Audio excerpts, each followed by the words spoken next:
Hello everyone. ছুটিতে আমি already দুটো হাতের কাজ করে ফেলেছি। আজকে ওই কাজটা করে আমি কীরকম আনন্দ পেলাম বা কীভাবে করলাম, ব্যাকগ্রাউন্ড স্টোরিটা একটু শেয়ার করে নিচ্ছি। এই এটা হচ্ছে দুটো মাটির ভাঁড় রয়েছে, মানে চা খাওয়ার মাটির ভাঁড়। এগুলো আমি কিনিনি, মানে এটা চা খেতে গিয়ে আমি কালেক্ট করেছি। আর এগুলো বাড়িতে পরিষ্কার করে আমি স্টোর করেছি মাটির ভাঁড়গুলো। শীতকালে আমার একটা দোকান ছিল পরিচিত, ওখানে আমি চা খেতাম নিয়মিত।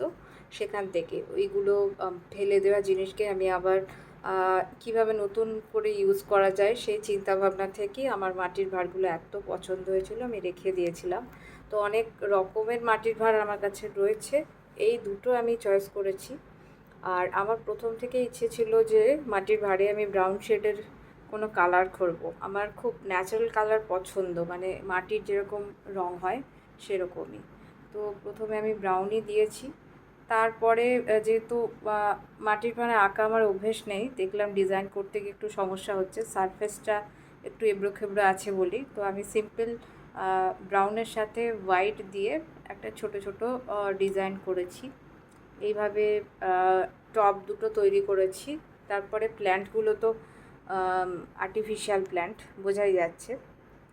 তবে বাজারে খুঁজতে গিয়ে টব ছাড়া এরকম আর্টিফিশিয়াল প্ল্যান্ট কিন্তু আমি পাইনি, টব সহ কিনতে হবে। তো টব ছাড়া আমি একটা দোকানেই পেয়েছিলাম, তো সেটা একটা গল্প আছে। সেটা হচ্ছে অ্যাকোয়ারিয়ামের একটা দোকান।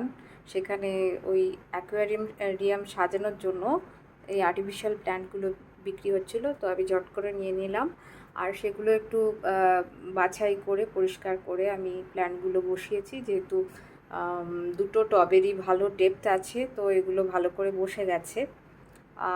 আর আমার কাছে না আরও 3-4টে টব রয়েছে যেগুলো আমি বিভিন্ন রকমের কালার করেছি, কিন্তু সেগুলো তে এইগুলো বসানো যাচ্ছে না, কারণ তার গভীরতা এত বেশি নয়। তো সেই টবগুলো দিয়ে কী করা যায়, তোমরা কিছু যদি তোমাদের আইডিয়া মাথায় আসে তো কমেন্ট করে আমাকে জানাবে।